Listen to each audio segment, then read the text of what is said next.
The end of an era. On my return from Sussex, I was due to appear on the Wednesday edition of Psychic Lifetime. As I walked into the green room, I noticed that there wasn't the usual light-hearted air about the place. "What's going on?" I asked Renee, one of the researchers. "There is a rumour that Granada Breeze is going to cease all live programming. So it'll be the end of Psychic Lifetime, predictions and all the other programmes we make here in Manchester," she replied. I have to admit that the closure of Granada Breeze had been the furthest thing from my mind, and Sam certainly hadn't stepped forward with any information. Now, however, I was desperate for answers. Renee was looking at me expectantly, no doubt waiting for me to tell her not to worry. Unfortunately, Sam was telling me that things were being wound down. "They think the station will continue," he told me, "but it won't. By December, Granada Breeze will be no more. But don't worry, Derek. Your work for Spirit will continue." I turned to Renee. How could I tell her that the job she loved was about to finish? "I'm afraid that the outlook isn't good for Granada Breeze," I told her. "What I would advise you to do is start applying for positions with other television companies. Sam is telling me that you will be successful in an application." Some months later, I bumped into Renee in Manchester and was delighted to hear that she had secured a position with another television company and was now an assistant producer. The following Friday, when I arrived at the studio, some of the technical staff had been given notice and an article had appeared in a local newspaper confirming everybody's worst fears. The following Monday, I received a telephone call to tell me that the Psychic Lifetime show, scheduled for the 29th of July, would be the last one to go out live on air. Finally, the day arrived. I turned up at the studios as usual, and everything followed the familiar pattern. The public had not been informed this was to be the last ever Psychic Lifetime. As I drove home that evening, I reflected on all the good times. I remembered all the people I had spoken to during my 4 years with the programme, either at the studio or live on air. I hoped that I'd been able to help just a little with the problems and had given comfort and proof of life after physical death. I felt sad to know that it was all over, but I realised that my work with Spirit would carry on. Sam had told me it would. I continued with my personal readings, and of course, I also had my theatre shows to look forward to. I was happy, though I missed the hurly-burly of the studio and the people I had worked with for the last 4 years. In November, I received a call from a very excited Carl and Yvette. They had sold their programme to the satellite television company UK Living, now Living TV, which had commissioned a 16-episode series of programmes which were to be named Most Haunted. "You may wonder how ghost hunting can spread the word of Spirit," Sam chuckled. "But you see, Derek, this programme will have people asking questions about the spirit world. Do your work to the best of your ability. Some people will question you and will not always be kind, but don't take any notice. You're working for Spirit. This is the pathway you have chosen. Nobody promised you that it was going to be easy." How correct Sam's words turned out to be. The Poltergeist of Penny Lane. On a cold, bright February Sunday, I found myself driving to Liverpool and heading in the direction of Penny Lane, the street immortalised by the Beatles in their song of the same name. I'd been invited to join Tom Slemon, local journalist and author of many books covering Liverpool's ghostly past, on an investigation of what seemed to be poltergeist activity. I eventually arrived outside the shop where I was to meet Tom. As I did so, the skies darkened and the wind began to blow skirmishes of brown leaves across the road from Sefton Park. I began to feel an oppression, a heaviness born of depression and unhappiness. I knew that the spirit I was about to meet would be an unhappy soul. I also knew that he was aware of my imminent arrival, and he did not want me there. The premises weren't quite what I expected. A brightly lit property shop with day-glow stickers in the window. It looked light and airy, and not the sort of place you would imagine harboured an unhappy spirit. Tom was waiting for me, together with Ronnie, the manager of the shop. As I went into the reception area, I felt as though I was being drawn by some unseen force to the rear office. I knew as I walked towards that area that I would experience an inexplicable drop in temperature. I was not disappointed. This was a vortex where spirit entities enter and exit our atmosphere. At the back of the rear office, a washroom had been constructed. When I opened the door, I came face to face with the man who haunts the shop in Penny Lane. In life, he had been an arrogant soul, the arrogance born of the insecurity of a misfit. He was the sort of person who blamed everyone but himself.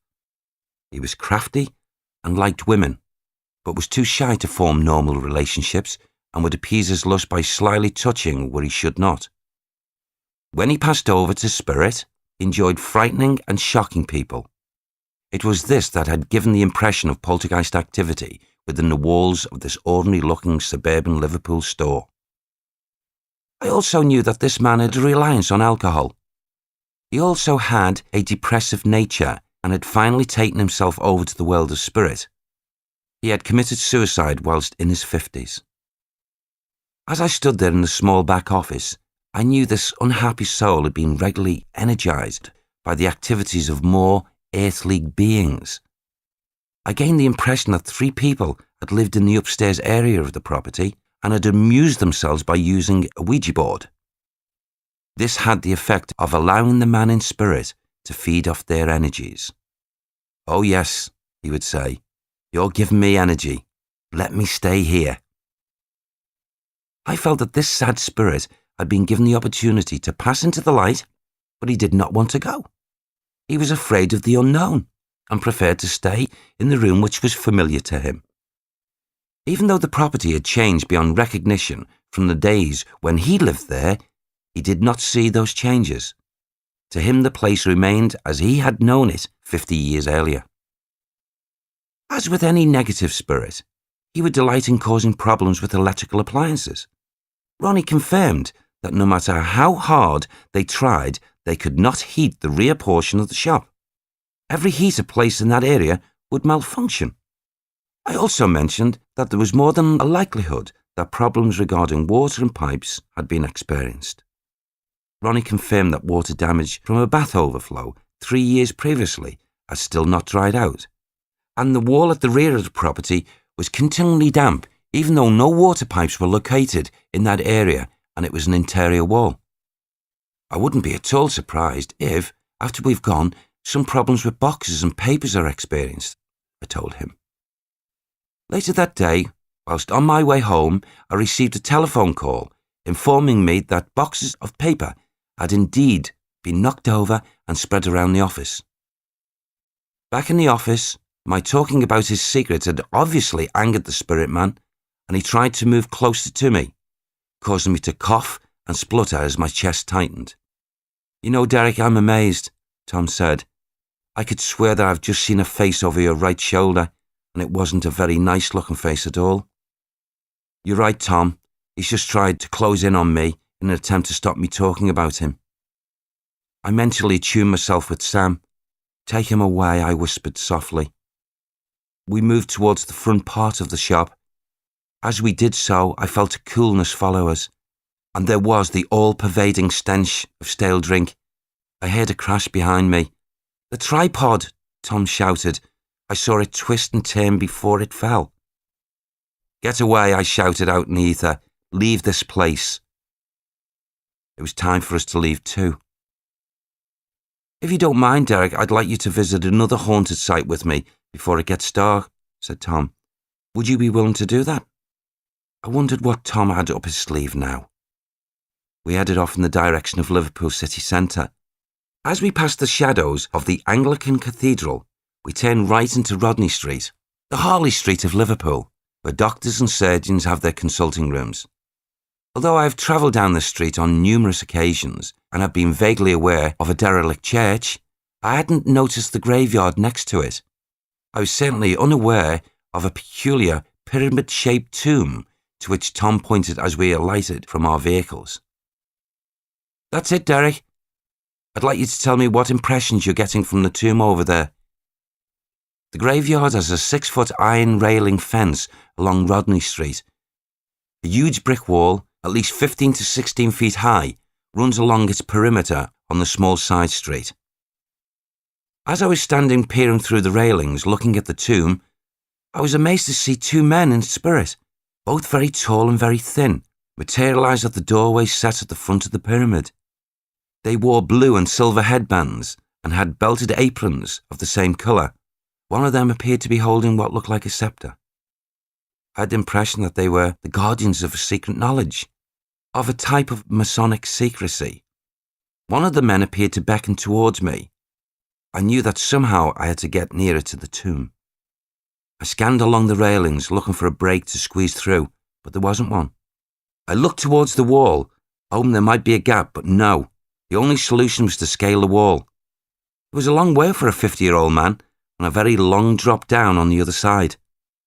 Oh well, there goes the knees again, I thought to myself. After a great deal of scrambling, we finally managed to gain entry into the graveyard.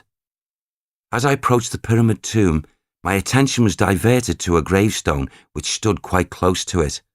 A very slim spirit lady stood nearby. She was quite tall with light brown hair. She had been a true lady in her earthly form, a loving but knowledgeable woman. I knew that she had met up with her two sons who had passed to the spirit as small children. I had the definite impression that her name was Janet, and that she was in some way connected to the man whose physical remains were contained in the pyramid tomb. She said nothing, merely smiled a serene smile and nodded at me as I passed by. As I drew closer to the pyramid, I became ever more certain that this place contained some form of knowledge. I was also aware that great negativity had played a part in the life of the occupant when here on earth. The name James was echoing through my mind, followed a moment or two later by another name, Mackenzie.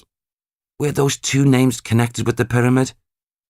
I knew that deaths had taken place, deaths which should have been registered, but were not. Somebody had changed the records to cover up for a number of wrongdoings. I knew that many, many souls had been lost, and the manner of their passing and the subsequent disappearance of their earthly remains was somehow tied up with the man whose physical body now occupied the Rodney Street Pyramid. I had a mental image of a stone tablet, about 5 feet or more long, Masonic symbols and 2 keys. The words, "The Administrator of Light," kept repeating themselves in my head. By now, it was growing quite dark. Tom and I found that we were stumbling on the uneven surface of the deserted graveyard. Clipped lawns were certainly not the order of the day here. The many broken headstones were becoming increasingly hazardous. "We'd better go, Derek," said Tom. I was frustrated that I hadn't been able to come up with any definite answers, but Tom told me that what I had said was of great help in the investigations regarding the pyramid tomb. Then he told me that it was his aim to secure permission to x-ray the tomb, to finally lay to rest the story of James Mackenzie's pact with the devil. Bereavement. The most difficult part of our lives here on this earthly plane is when the time comes for us to part physical company with people who have meant so much to us. In fact, they may have moved on physically, but they have not gone away from us. They have merely progressed into another realm, the spirit realm. They have shed their earthly garb, but still remain with us, unseen to the physical eye. They continue to care for us and monitor our daily lives. But just as they were not constantly with us in life, so they are not constantly with us after their passing to the world of spirit. They will come to protect us at stressful times and may inspire us with solutions when problems arise. The one thing that they never do is abandon us. On the 26th of June, 2000, Gwen's mother Joan passed to the spirit world. We loved her dearly, and her physical presence was sorely missed by both of us. She was a second mother to me, and we used to share many fun times together. Although she was 80 years of age and burdened by many physical difficulties, she never lost her sense of humour, nor her belief that when her time came to be reunited with Gwen's father in the spirit world, we would be able to continue the conversations, the jokes, and the joyous banter that we had when she was here with us. Joan was always joking with me about my football playing. "You should have played rugby," she used to tell me. "Now that's a man's game." She and Gwen's father had been brought up in Widnes and were ardent supporters of a local team whose colours happened to be black and white. Just before Joan's passing, I had been considering purchasing a new car and had mentioned that I would like a red one. Joan used to tut and raise her eyes. 2 weeks after she had passed her spirit, I bought my new vehicle. What colour was it? It was black with a white vinyl top. Try as I might, I couldn't find a red vehicle which was suitable. As I drove away, I could hear a chuckle in my ear. It was Joan. "Now that is a nice colour," she said. Later that year, on the 16th of November, my own dear father, Fred, passed to the world of spirit. He was a wonderful man who always had a kind word for everyone and who enjoyed meeting and greeting people on a daily basis. He was always proud of his children and would literally glow whilst talking about us. He spent the major part of his working life at sea in the Merchant Navy. He had joined at the age of 14 as a galley boy. He was proud that he eventually became head chef, and indeed he spent several years in America in that capacity. But the love of the sea always drew him back. His spirit was now free to sail the 7 seas and to visit the faraway lands he loved to talk to us about. The passing to spirit of Gwen's mother and my father came at a time in their lives when, due to age and illness, it did not come as a huge shock to anyone. Of course, at any age, it is most difficult to deal with. The knowledge is there, however, that a natural progression has been made from this life to the next, and all is as it should be. In contrast, people whose loved ones have taken themselves over to the higher side of life often wonder whether these sad and disturbed souls will enter the spirit world in exactly the same way. The answer to this is most definitely yes. Upon passing from this physical world, everybody progresses to the world of spirit.